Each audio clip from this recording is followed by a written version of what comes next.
Hello student, कैसे हैं आप लोग। स्वागत है आप सभी का मेरे चैनल जे मैथ पर। स्टूडेंट, आज हम पढ़ने वाले हैं कक्षा 8 के एनसीईआरटी और नए पाठ्यक्रम पर आधारित। आपको अन्य कहीं पे भी यूट्यूब पे आपको कक्षा 8 का नया पैटर्न और नया सिलेबस पर आधारित प्रश्न देखने को नहीं मिलेंगे। आपको जो भी मिलेगा तो वो पुराने किताब के पुराने सिलेबस के आधार पर मिलेगा। यानी आपको नए किताब का मैचिंग जो आंसर है वो आपको ना ही क्वेश्चन मिलेगा उसके साथ मैच करेगा, ना ही आंसर।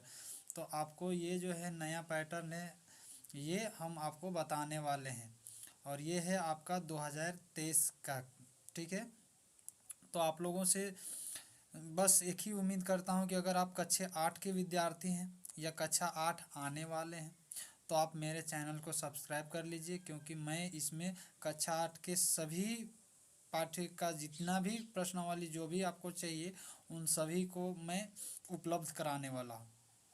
तो कोई भी अगर स्टूडेंट हैं, अगर आप कक्षा 8 के हैं तो आप सब्सक्राइब कर लीजिए। और अगर जो भी स्टूडेंट हैं वो अगर 7th में हैं और इस बार 8 में आने वाले हैं 2023 में, तो उनसे भी आप ज़रूर कहें कि सब्सक्राइब कर लें, क्योंकि जो भी प्रश्न का आंसर ना आपको समझ में आए स्कूल में तो आप मेरे चैनल को सब्सक्राइब कर लीजिए। और मेरे चैनल में जब आकर के सर्च मारिएगा जे मैथ और इस पर आकर के वीडियोज़ पे जा कर के और फिर आप जो भी चाहिए आपको वो मिल जाएगा। लोगों का कहना है कि मैं क्लास 8 का क्यों बना रहा हूँ। 8 का कौन ऐसा बच्चा देखेगा, आपका वीडियो को कौन देखेगा। 8 क्लास के बच्चे जो है हाँ मोबाइल देखते हैं। 8 क्लास के बच्चे मोबाइल से कैसे पढ़ेंगे, उनको पढ़ना है।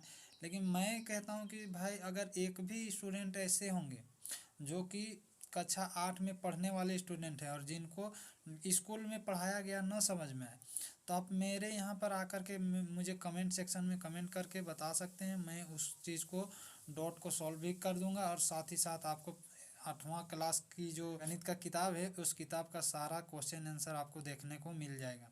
तो आई होप आप लोगों को अगर मेरी बात से संतुष्टि हुई होगी तो आप मेरे चैनल को सब्सक्राइब जरूर कर लीजिएगा और अन्य बच्चों से भी कहिएगा कि वे इस चैनल को सब्सक्राइब कर लें। सब्सक्राइबर देख करके सब्सक्राइबर नहीं किया जाता है फ्रेंड, असल में कंटेंट को देख करके सब्सक्राइब किया जाता है। अगर आपको मेरा कंटेंट अच्छा लगेगा तो आप ज़रूर सब्सक्राइब कीजिएगा, ये मुझे भी भरोसा है। और मैं आप लोगों से भी एक ही चीज़ गुजारिश करूँगा कि मेरे सब्सक्राइबर कम देख करके और सब्सक्राइब ना करने की गलती ना करें। शुरुआत करने वाले हैं कक्षा 8 का एनसीईआरटी नए पाठ्यक्रम पर आधारित जो क्वेश्चन है उन क्वेश्चंस का आंसर करेंगे। और हम शुरुआत करने वाले प्रश्नावली 1.1 का।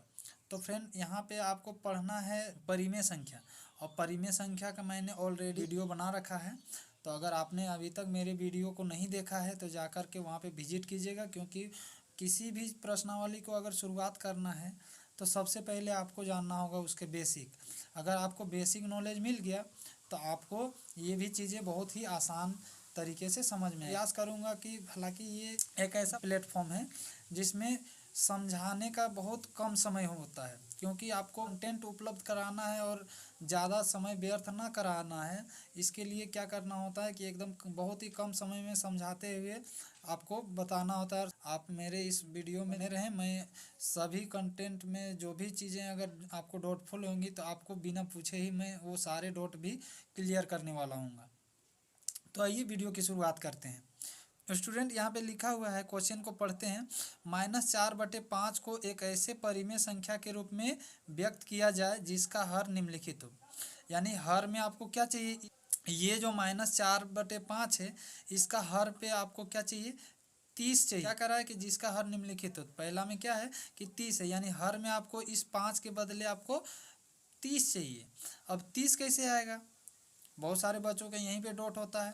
तो चलिए मैं अभी फ़िलहाल कर देता हूँ कि 30 कैसे होता है, फिर मैं आपको समझाऊंगा। तो देखिए फ्रेंड, आपको क्या है कि यहाँ पे 30 चाहिए, तो क्या करना होगा, 5 है पहले से, 4/5 माइनस में है, इसको 4/5 को लिख दिए।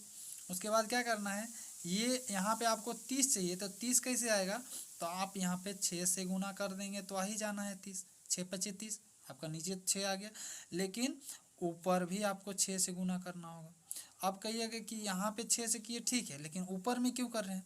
देखिए दोस्तों, अगर आपको पता है कि मान लीजिए अगर ये दोनों एक ही परिवार के हैं, दो भाई बहन हैं, अगर कोई मेहमान आ जाता है घर में, तो वो अगर इसको 10 लड्डू दिया तो इसको भी 10 ही लड्डू देगा, क्योंकि दोनों ही भाई बहन हैं।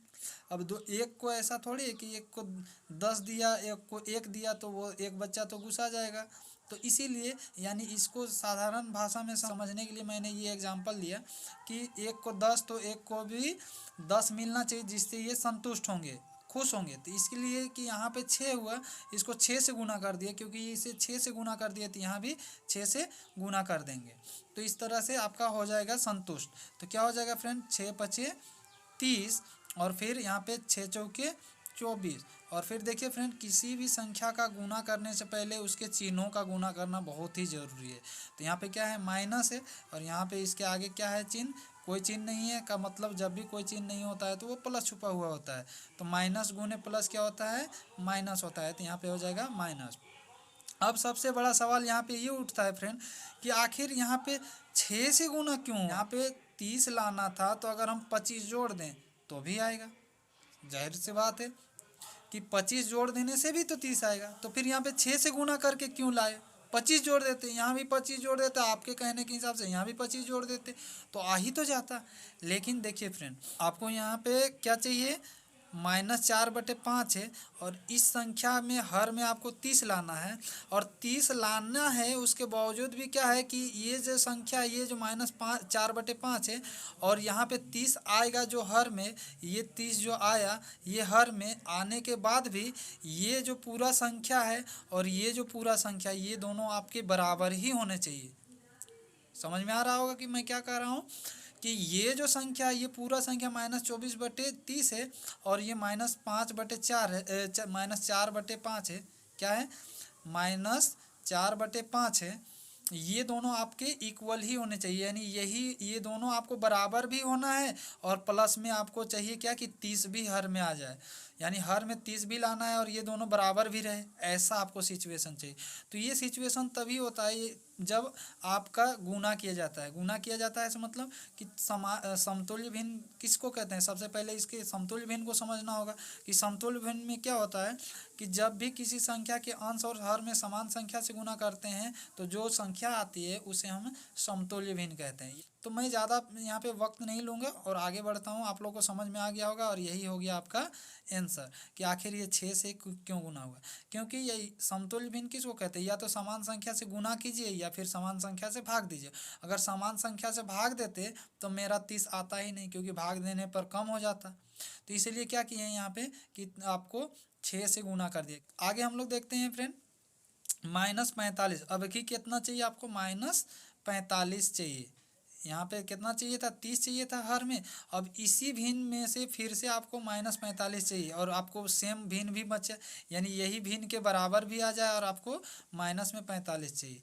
तो -45 के लिए क्या चाहिए फ्रेंड, तो -4/5 है, इसमें आपको -45 लाना है। तो समतुल्य भिन्न करेंगे तभी आएगा -45। -45 समतुल्य भिन्न क्यों, क्योंकि समान भिन्न ही बचना चाहिए, वही भिन्न हुआ के बराबर ही होना चाहिए, यानी रूप केवल चेंज होगा लेकिन मान वही, दोनों आपस में बराबर होंगे। तो यहाँ पे आपको हर में -45 चाहिए, तो इसके लिए क्या करना होगा, यहाँ -9 से गुना करना होगा, क्योंकि 9×5 = 45 हो जाएगा, और प्लस गुने माइनस माइनस, तो माइनस में हर में 45 हो जाएगा। तो यहाँ पे भी क्या करना होगा फ्रेंड, क्योंकि अंश और हर में समान संख्या से गुना करेंगे, क्योंकि भाग देने पर आएगा नहीं, क्योंकि भाग देंगे तो और भी तो कम हो जाएगा ना। इसलिए क्या करना है, गुना ही करके ला सकते हैं, जोड़ या घटाव के रूप में हम नहीं लिख सकते हैं कि यहाँ पे और 40 जोड़ देंगे, ऐसा हम कदापि नहीं करेंगे। तो यहाँ पे जब -9 से किए तो यहाँ भी -9 से करेंगे, जैसा कि हमने ऊपर में बतलाया है। तो इस प्रकार से यहाँ पे क्या हो जाएगा, माइनस गुने प्लस माइनस, और 5×9 = 45 हो गया।